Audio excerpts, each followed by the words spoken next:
Hi friends, today we are going to discuss about the yesterday's and today's happenings, that is current affairs almost. నేను కొంచెం మీకు explain చేస్తాను ఆ topic చెప్పి ఒక 8 to 9 టాపిక్స్ కవర్ అయితే ఇందులో బ్రీఫ్గా చెప్తాను. మరి టోటల్ డెప్త్గా కాకుండా మరి షార్ట్ టర్మ్ కాకుండా నార్మల్గా చెప్తాను. Please listen to it.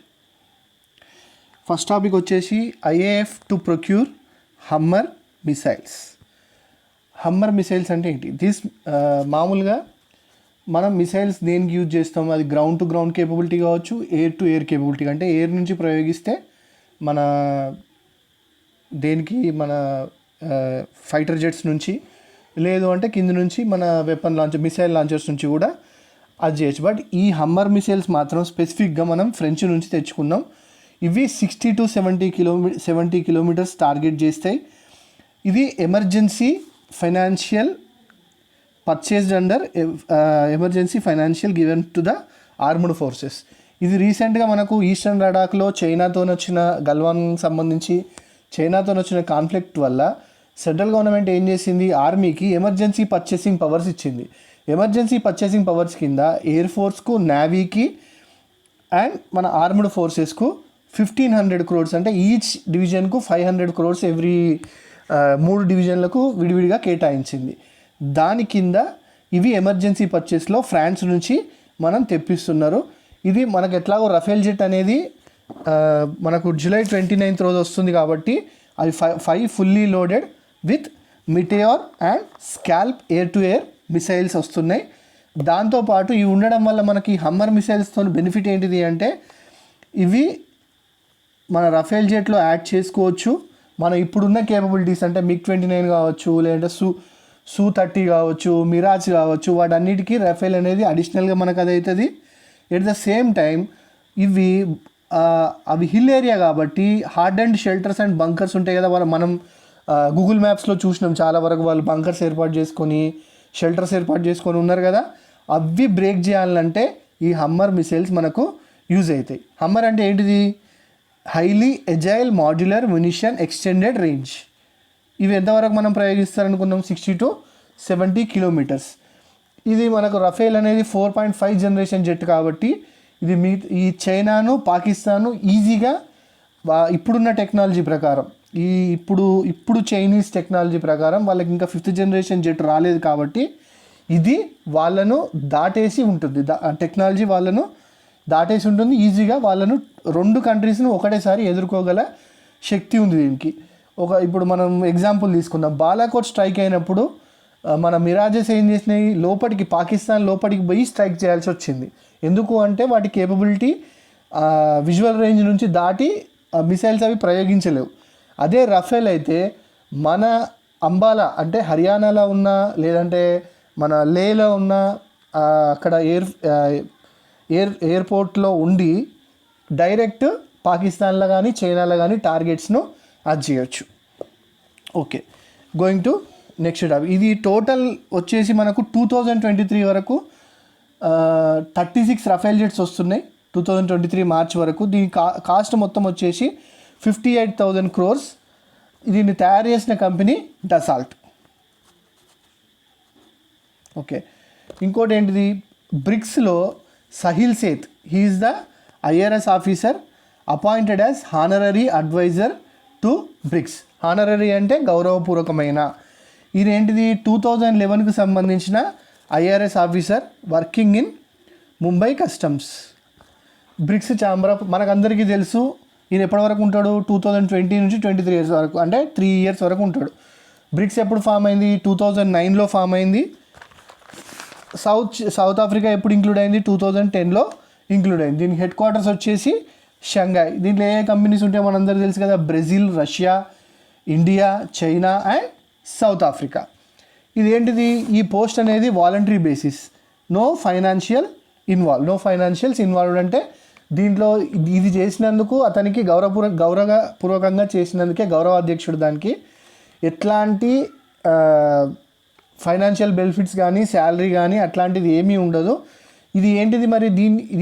ఈ బోర్డు ఏం చేస్తుందంటే ఈ బ్రిక్స్ కంట్రీస్లో ఉన్న యంగర్ జనరేషన్ వాళ్ళు డిఫరెంట్ కల్చర్స్ నుంచి డిఫరెంట్ సోషల్ ప్లాట్ఫామ్స్ చూస్తారో వాళ్ళకు ఇప్పుడున్న రీసెంట్ బిజినెస్ నుంచి అవగాహన కల్పించడం, ఒకరి మోడల్ని ఇంకొకరికి పరిచయం చేయడం, ఎట్ ద సేమ్ టైం ఎంఎస్ఎంఈస్కు మైక్రో స్మాల్ మీడియం ఎంటర్ప్రైజెస్కు యంగ్ ఎంటర్ప్రీనర్స్ కోసం సపోర్ట్ చేయడానికి, వాళ్ళకి ఏదైతే టెక్నికల్ సపోర్ట్ ఉండొచ్చు, లేదంటే ఇప్పుడు మన ఇండియాలో ఒక వస్తువుకు డిమాండ్ ఉంటుంది, చైనాలో ఒక దానికి డిమాండ్ ఉంటుంది, బ్రెజిల్లో ఇంకో దానికి డిమాండ్ ఉంటుంది. ఏ సెక్టార్లో మీరు ఎస్టాబ్లిష్ చేస్తే ఇండస్ట్రీ ఇప్పుడు ఇండియా ఉందనుకోండి, ఇప్పుడు ఫుడ్ ప్రాసెసింగ్ ఎక్కువ డిమాండింగ్ ఉంది, ఫుడ్ ప్రాసెసింగ్కు ఎక్కువ డిమాండ్ ఉంది, అది ఇండియాలో పెడితే సక్సెస్ఫుల్ అవుతుంది అని వాళ్ళు చెప్తారు. లేదు అంటే చైనాలో ఇంకా దేనికి డిమాండ్ ఉంది, అట్లా డిఫరెంట్గా వాళ్ళకి ఎక్స్ప్లెయిన్ చేస్తారు అన్నట్టు. ఇదేం చేస్తుంది, కల్చరల్ అండ్ సోషల్ ఎక్స్చేంజ్గా బిల్డ్ చేస్తుంది. బిజినెస్ రిలవెంట్ ఇష్యూస్ కూడా డిస్కస్ చేస్తుంది. ఏంటిది అంటే ఇప్పటిదాకా మనం అనుకున్నట్టే ఏ బిజినెస్ దేనికి సెట్ అవుతుంది, యూత్కి వాళ్ళ కల్చరల్ తెలవడం వల్ల వాళ్ళ బిజినెస్ చేయడం ఈజీ అవుతుంది. ఇది చాలా important exam point of view కూడా. మనం జనరల్గా తెలుసుకోవాల్సిన విషయం కూడా, Kakrapar atomic power plant achieves criticality. మనకు తెలుసు పవర్ ప్లాంట్స్, ఇంకా మిగతా పవర్ ప్లాంట్స్ కూడా తెలుసు. ఎక్కడంటే Kudankulam plant Tamil Nadu, Tarapur power plant Maharashtra, Kalpakkam power plant Tamil Nadu and Narora UP, ఈ 4 ప్లేసెస్లో ఉన్నాయి. అది కాకుండా ఇది గుజరాత్లో ఉంది కక్రాపూర్. ఇది థర్డ్ ప్లాంట్, ఆ కక్రాపూర్లోనే ఇది థర్డ్ ప్లాంట్. దీని స్పెషాలిటీ ఏంటిది అంటే ఇది గుజరాత్లో తాపీలో ఉంది. Achieved it's criticality on July 22. Criticality అంటే ఏంటిది? ఇది క్రిటికాలిటీ అంటే that the reactor giving out controlled and sustained nuclear fission. మనకందరికీ తెలుసు న్యూక్లియర్ ఎంత పవర్ఫుల్లో. మనం హిరోషిమా నాగసాకి మీద వేసిన మన న్యూక్లియర్ వెపన్స్ ఎంత డివాస్టిగేటింగో, ఎంత ప్రమాదమో మనందరికీ తెలుసు. దాన్ని కంట్రోల్డ్ ప్రాసెస్లో చేసి న్యూక్లియర్ ఫిజన్ను సస్టైన్డ్గా యూజ్ చేసుకొని ఎట్లా ఎనర్జీ ప్రొడ్యూస్ చేయాలి, ఎట్లా కరెంటు ప్రొడ్యూస్ చేయాలి అనేది ఇది పిఎం మోడీ ఇనాగ్రేట్ చేసిండు. Scientist NPCIL scientist. ఇది కంప్లీట్గా మేక్ ఇన్ ఇండియా ఇనిషియేటివ్తోనే అయింది. ఇది కంప్లీట్గా మన ఆత్మనిర్భర్ భారత్ కానీ మేక్ ఇన్ ఇండియా స్లోగన్స్ కానీ ఇది 100% ఫుల్ఫిల్ చేస్తుంది. ఇది కంప్లీట్గా మన దగ్గర తయారైన అది ప్లాంట్. ఈ third unit of atomic power station ఎంత? 700 మెగావాట్స్. ఇది మనకు ఎంత ఇస్తుంది? 700 మెగావాట్స్ కరెంట్ ఇస్తుంది. 700 మెగావాట్స్ అంటే ఎంత అంటే రీసెంట్గా మనం ఏషియాలో బిగ్గెస్ట్ సోలార్ పార్క్ రెవా మధ్యప్రదేశ్లో ఓపెన్ చేసినాం. అది కూడా 750 మెగావాట్స్. అంటే ఒక అంత పెద్ద ఏషియాలో బిగ్గెస్ట్ సోలార్ ప్లాంట్ అయితే ఎంత ఇస్తుందో ఈ న్యూక్లియర్ పవర్ ప్లాంట్ కూడా సేమ్ అమౌంట్, అంటే almost same amount of electricity మనకు ఇస్తుంది. ఇది ఇది ఏం మెషిన్ ఇది తయారు చేసింది? మన వాళ్ళు ప్రెజరైజ్డ్ హెవీ వాటర్ రియాక్టర్స్. ఇది మనకు అందరికీ తెలిసి ఇది స్టిల్ నౌ బిగ్గెస్ట్. ఇంతకుముందుకు కక్రాపూర్లో ఇది థర్డ్ ప్లాంట్ కాబట్టి ఇంతకుముందుకు వచ్చిన 2 ప్లాంట్స్ ఏమో కెనడియన్ టెక్నాలజీతో మ్యానుఫ్యాక్చర్ అయినాయి. ఇది మాత్రం ఇండిజినస్లీ బిల్డ్ అయింది. ఇంతకుముందు ఇండియా బిల్డ్ చేసిన హైయెస్ట్ మెగావాట్స్ ఎంత అంటే 550 మెగావాట్స్. మరి ఇది ఇప్పుడు ఈ అటామిక్ పవర్ సైడ్ ఎందుకు వెళ్తున్నాము అంటే మనం ఎస్టాబ్లిష్ చేసుకున్న అగ్రిమెంట్స్ కానీ మిగతా ఏంటిది సస్టైనబుల్ ఎనర్జీ, ఎక్కువ కోల్ కానీ ఫజిల్ ఫ్యూల్స్ కానీ యూజ్ చేయకుండా alternative energy side, renewable energy side వెళ్తున్నాం కాబట్టి సోలార్ కావచ్చు, విండ్ కావచ్చు, అటామిక్ కావచ్చు, ఇవి ఏంటిదంటే ఇవి ఫ్యూచర్. మనకు ఫ్యూచర్ నీడ్స్ కూడా సరిపోయేంత ఎలక్ట్రిసిటీ ప్రొడ్యూస్ చేయాలంటే మన కోల్తో కానీ మన హైడల్ పవర్తో కానీ సరిపోదు. కాబట్టి పొల్యూషన్ ఎక్కువ చేయకుండా మనం అది ఎక్కువ ఖర్చు కాకుండా కరెంటుకు ఎక్కువ మొత్తంలో ప్రొడ్యూస్ చేయాలి కాబట్టి మనం వీటిని ప్రిఫర్ చేస్తున్నాం. Tianwen 1 ఇది మనందరం మొన్న కూడా రీసెంట్గా యుఏఈ వాళ్ళు మార్స్ మిషన్ చేసినప్పుడు కూడా తెలుసుకున్నాం. ఇది కొంచెం బ్రీఫ్గా మనం తెలుసుకుందాం. ఏంటిది? చైనా ఈ మార్స్ మిషన్ Tianwen 1 అనే మార్స్ మిషన్ లాంచ్ చేసింది ఇవాళ July 23, 2020. అది ఎక్కడి నుంచి? Hainan islands Wenchang satellite launch centre. ఇదేంటిది? First fully grown Mars mission, fully home grown Mars mission. అంటే చైనా కూడా వాళ్ళ సొంతంగా ఇది తయారు చేసుకుంది. ఇంతకుముందు 2011లో కూడా వీళ్ళు చేసిళ్ళు ఫస్ట్ మార్స్ మిషన్, అది ఫెయిల్ అయింది. యింగ్యూ 1 అనే మిషన్, అది ఎవరిచ్చిళ్ళు? Russian made. అది రష్యా వాళ్ళు ఇచ్చిళ్ళు. యూఏఈకి ఎట్లయితే జపాన్ వాళ్ళు ఇచ్చిల్లో సేమ్ వీళ్ళకి కూడా రష్యా వాళ్ళు అప్పుడు 2011లో ఇచ్చిళ్ళు. బట్ అది సక్సెస్ఫుల్ కాలేదు. ఇది సెకండ్ టైం వాళ్ళు ట్రై చేస్తున్నారు. దీంట్లో ఏంటిది అంటే ఒకటేసారి ఆర్బిటర్, ల్యాండర్ అండ్ రోవర్ 3 ఒకటేసారి పంపిస్తున్నారు. ఎందుకు 3 ఒకటేసారి? ఇంతవరకు వరల్డ్లో ఇదే ఫస్ట్ టైం. మీరు ఎక్కడికి వెళ్తున్నారు? రెడ్ ప్లానెట్ అంటే మనకందరికీ తెలుసు, మన మార్స్ మీదకి వెళ్తున్నారు. మార్స్ మిషన్ కాబట్టి ఏం స్టడీ చేయడానికి వెళ్తున్నారు? మార్స్ మీద అట్మాస్ఫియర్ స్టడీ చేయడానికి. మామూలు మార్షియన్ ఇయర్ ఎంత ఉంటుందట అంటే 687 డేస్ ఉంటుందట. 687 ఎర్త్ డేస్ అంటే మనకంటే ఆల్మోస్ట్ డబుల్. మనకు 1 ఇయర్ ఎంతైతే ఉంటుందో వాళ్ళకు డబుల్ ఉంటుందట అది. ఇది ఎక్కడ దిగుతుంది? యూటోపియా ప్లాంటియా అనే దగ్గర దిగుతుందట. ఈ యూటోపియా ప్లాంటియా ఆల్రెడీ 1976లో యుఎస్ఏ వాళ్ళది అక్కడ ల్యాండ్ అయింది. ఇది మళ్ళీ సెకండ్ టైం అదే ప్లేస్లో ల్యాండ్ అవుతుంది. అక్కడ ఉన్న క్లైమేటికల్ కండిషన్స్ ఎట్లా ఉంటాయి, మన హ్యూమన్ ఎగ్జిస్టెన్స్కి ఛాన్స్ ఉందా లేదా అనేది వీళ్ళు చూస్తారు. వృక్షారోపణ్ అభియాన్ సేమ్ మన హరితారం, తెలంగాణలో ఎట్లయితే హరితారం ఉందో ఇక్కడ మన సెంట్రల్ గవర్నమెంట్ వాళ్ళు వృక్షారోపణ్ అభియాన్ అని లాంచ్ చేసిండు. ఇవాళ అమిత్ షా లాంచ్ చేసిండు. బట్ దీంట్లో కొంచెం డిఫరెంట్ ఏంటిది అంటే 130 లొకేషన్స్లో ఇది 38 districts and 10 coal and lignite bearing states. అంటే ఇది స్పెసిఫిక్గా మైనింగ్ జరుగుతున్న డిస్ట్రిక్ట్స్కు, మైనింగ్ జరుగుతున్న ప్రాంతాలకు మాత్రమే పరిమితం. ఇది ఓవరాల్ మొత్తం ఇండియా మొత్తం స్కీమ్ కాదు. ఓన్లీ ఆ రిస్ట్రిక్టెడ్ కోల్ అండ్ లిగ్నైట్ ఎక్కడైతే మనం మైన్ చేస్తామో ఆ ప్లేసెస్కి సంబంధించి. ఇది ఎప్పుడు Amit Shah launch it on July 23rd, 2020 under the campaign trees will be planted in colonies, mines and offices. అంటే మన భూపాల్పల్లి లాంటి ప్రాంతాలలో కావచ్చు, మంచిర్యాల, బెల్లంపల్లిలా అట్లాంటి ప్లేసెస్లో వీళ్ళు ప్లాంటేషన్ చేస్తారు. ఎట్లా డెవలప్ చేస్తారట వీళ్ళు ఆ ప్లాంటేషన్స్ చేసి?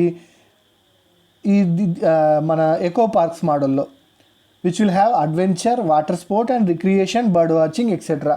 దీంతో ఏమవుతుంది, మనకు ఒక టూరిజం డెవలప్ అవుతుంది. అంటే వాళ్ళ స్ట్రాటజీ ఏంటిది అంటే long term strategy tourism develop చేసి అక్కడ మనకు ఎన్విరాన్మెంటల్గా కూడా చాలా బెనిఫిట్ అవుతుంది. At the same time local పాపులేషన్కి కూడా వాళ్ళకు మన అవకాశాలు కల్పించడానికి, ఉపాధి కల్పించడానికి. ఎందుకంటే సర్వీస్ సెక్టర్ తర్వాత టూరిజమే హైయెస్ట్ మనకు జాబ్స్ ఇస్తుంది. మనం విజిట్ చేసినాం అనుకోండి ఒక టూరిస్ట్ ప్లేసెస్కు, మనం అక్కడ స్పెండ్ చేస్తాం కదా ఖచ్చితంగా. అక్కడ బిజినెస్ పీపుల్కు, ట్రాన్స్పోర్టేషన్కు, హోటల్ ఇండస్ట్రీకి అన్నిటికీ బెనిఫిట్ అవుతుంది. At the same time coal మైన్స్లో ఆల్రెడీ పొల్యూషన్ చాలా ఎక్కువ ఉంటుంది కాబట్టి ఈ చెట్లు పెట్టడం వల్ల అది కొంత తగ్గే అవకాశం కూడా ఉంటుంది. ఇది ఎవరి ఆధ్వర్యంలో అయింది? Pralhad Joshi, union coal and mines minister also participated. ఆయన దీనికి సంబంధించిన మినిస్టర్ కాబట్టి ఆయన కూడా పార్టిసిపేట్ చేసిండు. మణిపూర్ వాటర్ సప్లై ప్రాజెక్ట్ ఇది కూడా చాలా ఇంపార్టెంట్. మనకి ఈ మధ్యలో 2014 తర్వాత లుక్ ఈస్ట్ పాలసీ నుంచి ఇదివరకు లుక్ ఈస్ట్ పాలసీ ఉండే, మనం ఇప్పుడు యాక్ట్ ఈస్ట్ పాలసీకి చేంజ్ అయినాం. నరేంద్ర మోడీ గవర్నమెంట్ ఫామ్ అయినాక 2014లో. ఎందుకు అంటే ఆ నార్త్ ఈస్టర్న్ స్టేట్స్కు ఎక్కువ కనెక్టివిటీ ఉండదు. మనం కూడా కొంచెం ఏలియనేట్ ఫీల్ అవుతాం చాలా వరకు.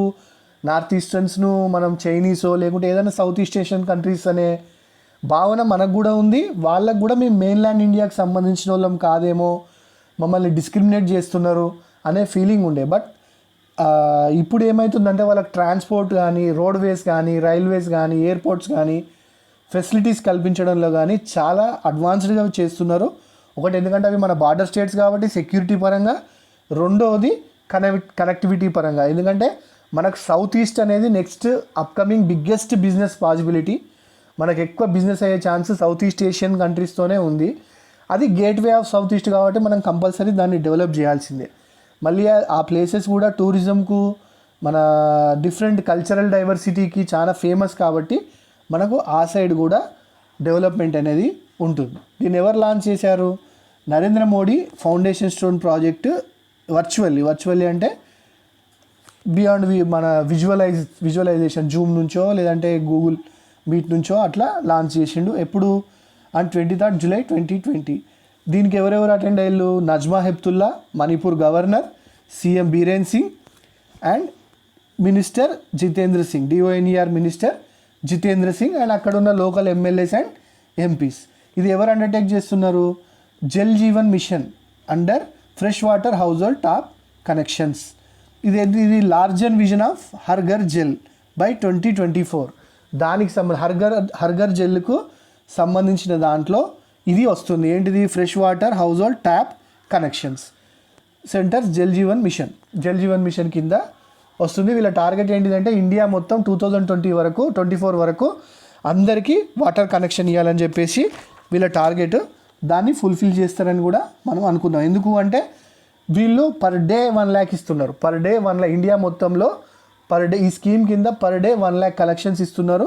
ఇట్నే కంటిన్యూ అయితే కనుక 2024 వరకు 100% కాకుండా కూడా మ్యాక్సిమం పర్సంటేజ్ టార్గెట్ అచీవ్ అవుతుంది. ఇది ఏం చేస్తుందట? 1731 హ్యాబిటేషన్స్ అంటే మన విలేజెస్ టౌన్స్ అనుకోండి. ఇది 2,80,756 హౌస్ హోల్డ్స్కు అక్రాస్ 16 డిస్ట్రిక్ట్స్. ఎందుకంటే మణిపూర్ చాలా చిన్న స్టేట్ కాబట్టి పాపులేషన్ కూడా చాలా తక్కువ ఉంటుంది. కొత్త హిల్ ఏరియాలు ఉంటుంది కాబట్టి అక్కడికి కనెక్షన్స్ ఇవ్వడం కొంచెం కాస్ట్లీ ప్రాసెస్. దీని మొత్తం ప్రాజెక్ట్కి ఎంత కాస్ట్ అయింది? 3,000 crores. ఇదేంటిది 3,000 crores ఇప్పుడు ఇన్వెస్ట్ చేస్తున్నాం అంటే next upcoming 20 to 25 years vision ఉంచుకొని చేస్తాం. అంటే నెక్స్ట్ 20-25 years ఏమేమి రిక్వైర్మెంట్స్ ఉంటాయో, పాపులేషన్ ఎంత పెరుగుతుందో దాన్ని బట్టి ఇది చేసిళ్ళు. ఇది మన వాటర్ సప్లై అనేది ఖచ్చితంగా నీడ్. ఎందుకంటే ఏ సిటీ కానీ ఏ అర్బనైజ్ కావాలి, లేదంటే ఫెసిలిటీస్ పెరగాలి. ఇప్పుడు మనం ఎక్కువ డిసీజెస్ వచ్చేది, మన ఎక్కువ మరణాలు జరిగేది కూడా ప్రపంచం మొత్తం అన్ప్యూరిఫైడ్ వాటర్ తాగడం వల్లనే. దీనివల్ల ఏమవుతుంది? ప్యూరిఫైడ్ తాగి పిల్లలు కానీ పెద్దవాళ్ళకి కానీ ఇమ్యూనిటీ పెరుగుతుంది, రోగాలు వచ్చే ఛాన్సెస్ కూడా చాలా తగ్గుతాయి. ఇది చాలా ఇంపార్టెంట్, గుర్తుంచుకోండి. గ్రెటా థన్బర్గ్ మనకు ఈ పేరు చాలామందికి తెలుసు. ఈమె 2 times నోబెల్ ప్రైజ్ అంటే ఆప్షన్కు సెలెక్ట్ అయింది. ఎట్ ద సేమ్ టైం ఈమె చైల్డ్ యాక్టివిస్ట్, ఎన్విరాన్మెంటల్ సంబంధించి. ఈమెకు స్వీడన్కు సంబంధించిన అమ్మాయి. ఈమెకు రీసెంట్గా ఒక అవార్డు వచ్చింది. అది ఏంటిది అవార్డు, అది ఎందుకు ఇచ్చిళ్ళు అనేది ఇప్పుడు మనం చూద్దాం. Is one of the most influential established school strike for climate. ఈమె చాలా ఇన్ఫ్లుయెన్స్డ్ యాక్టివిస్ట్, మనందరికీ తెలుసు. వరల్డ్ మొత్తం దాదాపు అందరూ ఇంటర్నెట్తో పరిచయం ఉన్న ప్రతి ఒక్కరు ఏదో ఒక సందర్భంలో ఈమె ఫోటో కానీ లేదంటే ఈమె వీడియో కానీ చూసుంటారు. హౌ డేర్ యూ అని చెప్పేసి యూఎన్లో జరిగిన ఎన్విరాన్మెంటల్ అకార్డ్ సంబంధించి క్వశ్చన్ చేసింది అన్ని వరల్డ్ లీడర్స్ను, ట్రంప్ను, జింగ్పింగ్ను, మోడీని, అందరినీ క్వశ్చన్ చేసింది ఈ అమ్మాయి. మా ఫ్యూచర్ జనరేషన్స్కు మీరు ఏమి ఇస్తున్నారు అని చెప్పేసి. ఈమెకు ఎంత ప్రైజ్ ఇచ్చిళ్ళు? 1 million euros ప్రైజ్ ఇచ్చి, హ్యూమానిటేరియన్ ప్రైజ్. కానీ ఈ అమ్మాయి ఏం చేసింది అంటే దాన్ని తిరిగి మళ్ళీ వాళ్ళకే మన ఎకాలజీ బ్యాలెన్స్ కోసమే ఖర్చు చేస్తుంది. ఇది ఎప్పుడు స్టార్ట్ అయింది? ఈ మన దీని పేరేం పేరు? Calouste Gulbenkian foundation is a Portuguese philanthropic institute. ఇది 1956లో స్టార్ట్ అయింది. ఇది ఎన్విరాన్మెంటల్ యాక్టివిస్టులకు, కల్చరల్, సోషల్, ఆర్ట్కి సంబంధించిన యాక్టివిస్టులకు ఈ అవార్డు ఇస్తుంటారు ఎవ్రీ ఇయర్. ఆల్మోస్ట్ సేమ్ మన ఎట్లా అంటే మెగాసెసే అవార్డు కానీ, నోబెల్ ప్రైజ్ కూడా సైన్స్ కాకుండా ఆర్ట్, కల్చర్ ఫీల్డ్లో ఎట్లా అయితే ఇస్తారో దీన్ని కూడా అట్నే ఇస్తారు. She nominated 2 times for the Nobel prize. మనందరికీ తెలుసు ఈ ప్యారిస్ అకార్డ్ గురించి. 2016లో అయింది ప్యారిస్ అకార్డు. ఆల్మోస్ట్ అన్ని కంట్రీస్ దాని మీద సైన్ చేసినాయి. పెద్ద కంట్రీస్లో వచ్చేసి ఇరాన్, టర్కీ కాకుండా మిగతా అన్ని కంట్రీస్ దాని మీద సైన్ చేసినాయి. దాని టార్గెట్ ఏంటిదంటే, ప్యారిస్ అకార్డ్ టార్గెట్ ఏంటిదంటే 2030 వరకు కార్బన్ ఎమిషన్స్లో, మనకు తెలుసు కార్బన్ ఎమిషన్స్ వెహికల్ కానీ, ఫ్యాక్టరీస్ కానీ, లేదంటే క్లోరోఫ్లోరో కార్బన్స్ మన ఏసీ నుంచి, ఫ్రిడ్జ్ నుంచి వచ్చే వాటిల్లో 30% తగ్గించాలి 2030 వరకు. ఫజిల్ ఫ్యూయల్ కాకుండా renewable energy, clean energy use చేసుకోవాలి. అందరం ఒక కంట్రీకి ఇంకో కంట్రీకి హెల్ప్ చేయాలి అని చెప్పేసి డెసిషన్ తీసుకున్నారు. అందులో అతిపెద్ద countries India, China, America. Even Trump కూడా కంప్లైంట్ చేసింది ఏంటిదంటే చైనా, అమెరికానే ఎక్కువ ఇది పొల్యూషన్కు రీజన్ అవి 2 కంట్రీసే అని. మన హైయెస్ట్ పొల్యూటెడ్ సిటీస్లో కూడా వరల్డ్లో 10లో 6 మన ఇండియాలోనే ఉన్నాయి. ఆల్మోస్ట్ ఢిల్లీ మనం ఎవ్రీ ఇయర్ చూస్తూ ఉంటాం అది ఏం జరుగుతుందో అక్కడ, ఆ పొల్యూషన్ అదంతా. బట్ యావరేజ్ పర్ క్యాపిటా మన పాపులేషన్ పరంగా చూసుకుంటే మనం ఒక్కొక్కరం ఎమిట్ చేసే కార్బన్ చాలా తక్కువ, పర్ క్యాపిటా కార్బన్ ఎమిషన్ చాలా తక్కువ, చైనాది కూడా చాలా తక్కువ. మళ్ళీ మనం ఈ 4-5 ఇయర్స్లో మన ఫారెస్ట్ కవర్ కానీ మన మిగతా ఎకలాజికల్ సైడ్ కానీ చాలా ఇంప్రూవ్మెంట్ అయింది చైనా ఇండియా వల్ల. అమెరికానే హయ్యెస్ట్ పర్ క్యాపిటా ఎమిషన్ చేస్తుంది ఎవ్రీ ఇయర్. మన ఇండియన్ ఇంత పెద్ద పాపులేషన్స్ చైనా ఇండియా కంటే కూడా అమెరికా ఎక్కువ మన కార్బన్ ఎమిషన్స్ చేస్తుంది. దాన్ని కంట్రోల్ చేయడానికి రిన్యూవబుల్ ఎనర్జీ ఎట్లా చేయాలి అనేది ఎక్కువ డిస్కషన్ అవుతుంది. ఈ అమ్మాయి కూడా దానికి సంబంధించిన యాక్టివిస్టే, ఎన్విరాన్మెంటల్ ప్రొటెక్షన్ కోసం ఎక్కువ యాక్టివిటీస్ చేస్తూ ఉంటుంది. Permanent commission for 2 women officers in Indian army. ఇదేంటిది అంటే మనం ఎప్పటించో ఇది వెయిట్ చేస్తున్నారు. సెంట్రల్ గవర్నమెంట్ ఇవాళ అప్రూవల్ చేసింది. ఆల్రెడీ జూలై 7, 2020 రోజు సుప్రీంకోర్టు ఆర్డర్ ఇచ్చింది. ఒక 1 మంత్ టైం ఇస్తాం, దీన్ని ఇంప్లిమెంట్ చేయండి మీరు అని చెప్పేసి. ఇది ఏంటిది decision? Permanent commission for women officers. ఇంతకుముందు ఉమెన్ ఆఫీసర్స్కు ఆర్మీలో పర్మనెంట్ కమిషన్ అనేది లేకుండే. వాళ్ళు ఒక జనరలో లేకుంటే మన లెఫ్టినెంట్ జనరలో కర్నలో స్టాండర్డ్కు వెళ్ళే ఛాన్సెస్ చాలా తక్కువ లేకుండే 0 ఛాన్సెస్ ఉండే. బట్ ఈ కమిషన్ ఎస్టాబ్లిష్ చేసినాక ఏమవుతుంది, వాళ్ళు పైకి వెళ్ళడానికి ఛాన్సెస్ ఉంటుంది. ఎందులో? అది మళ్ళీ నాన్ కాంబాటింగ్ స్ట్రీమ్ అంటే ఏంటిది? ఎక్కడైతే డైరెక్ట్ వార్స్ జరగదో, ఇప్పుడు మన లడాక్ ఉంది, ఫ్రంట్లో ఉండకుండా బ్యాక్ ఎండ్ సపోర్ట్ ఇచ్చడానికి అందులో మాత్రం ఒక 10 సెక్టార్స్ని గుర్తించి వీళ్ళకి అందులో ప్రమోషన్స్ కానీ మిగతాయి కానీ ఇచ్చిళ్ళు. It is for staff service commission, short service commission women officers in all 10 streams of army. అవి ఏమేమి streams? Aviation, engineering, signals, ordnance, intelligence, etcetera. అంటే ఏదైతే టెక్నికల్ సపోర్ట్ ఉండి డైరెక్ట్ ఫ్రంట్ లైన్లో, అంటే ఇప్పుడు మన జవాన్స్ ఎట్లయితే మొన్న రీసెంట్గా సంతోష్ బాబు సంఘటన చూసినాం, అక్కడ ఒక 20 జవాన్స్ చనిపోయారు మన జవాన్స్. అట్లాంటి కాన్ఫ్లిక్ట్ పొజిషన్స్లో కాకుండా back end support, technical support వీళ్ళు అది చేస్తారు. మనం ఇదే కాకుండా మనం ఒకటి రీసెంట్గా ఇవాళ జరిగింది ఒకటి ఏంటిది అంటే, వాల్మార్ట్ ఆల్రెడీ ఫ్లిప్కార్ట్ని టేక్ ఓవర్ చేసిందని మనకు తెలుసు. ఇవాళ ఏమైంది అంటే ఫ్లిప్కార్ట్ హోల్సేల్ వాల్మార్ట్ను టేక్ ఓవర్ చేసింది. అంటే ఒక సెక్షన్ ఆఫ్ B2B సెక్షన్ను టేక్ ఓవర్ చేసింది. అది ఏంటిది అంటే, మనం రీసెంట్గా జియో మార్ట్ విన్నాం కదా. జియో మార్ట్ కానీ అమెజాన్ గ్రాసరీ సప్లై చేస్తూ ఉంటుంది. జియో మార్ట్ ఎట్లా మన లోకల్ కిరాణా షాప్స్ కానీ రైతుల నుంచి డైరెక్ట్ కొనడం కానీ, గ్రాసరీస్, ఫ్యాషన్కి సంబంధించిన ప్రొడక్ట్స్ కానీ దాంట్లో ఎంటర్ అవుతూ ఉంటుంది. దానికి కాంపిటీషన్గా ఫ్లిప్కార్ట్ జియోకు కానీ అమెజాన్ గ్రాసరీస్ కానీ కాంపిటీషన్గా ఫ్లిప్కార్ట్ కూడా వస్తుంది. ఇది కిరాణా నుంచి లోకల్ స్టోర్స్తో టైఅప్ పెట్టుకుంటుంది. ఇది 2 సైడ్స్ బెనిఫిట్. కన్జ్యూమర్ బెనిఫిట్ అవుతాడు, at the same time retail business holders కూడా బెనిఫిట్ అవుతాడు. ఎందుకంటే కన్జ్యూమర్కు మ్యాక్సిమం బెనిఫిట్ అవుతుంది ప్రైస్లో.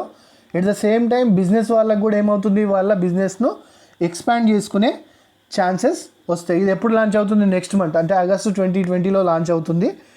ఇది చాలా బెనిఫిట్ అవుతుంది మనకు. ఎందుకంటే మన ప్రొడక్ట్స్ కూడా వీళ్ళు ఎక్కువ రైతుల దగ్గర నుంచే కొంటారు డైరెక్ట్గా. ఎందుకంటే గ్రాసరీస్ అన్ని, అందులో ఉన్న వెజిటేబుల్స్ కావచ్చు, ఇంగ్రీడియంట్స్ కావచ్చు, స్పైసెస్ కావచ్చు, అవన్నీ రైతుల నుంచే వస్తాయి కాబట్టి రైతులకు కూడా మ్యాక్సిమం బెనిఫిట్ అయ్యే ఛాన్సెస్ ఉంటాయి. Thank you very much. Please share and subscribe our channel. మేము రోజు ఇవే పోస్ట్ చేస్తూ ఉంటాం, రోజు కరెంట్ అఫైర్స్ కానీ మిగతా ఇంపార్టెంట్ టాపిక్స్ మీద. మీకేమన్నా దీంట్లో ఏమన్నా మిస్టేక్ అయింది, పొరపాటున ఏమైనా మిస్టేక్ జరిగినా కూడా ప్లీజ్ కన్సిడర్ అస్, ఎక్స్క్యూజ్ అస్. ఏమైనా సజెషన్స్ ఉంటే కంపల్సరీ కామెంట్ సెక్షన్లో పోస్ట్ చేయండి. Thank you very much.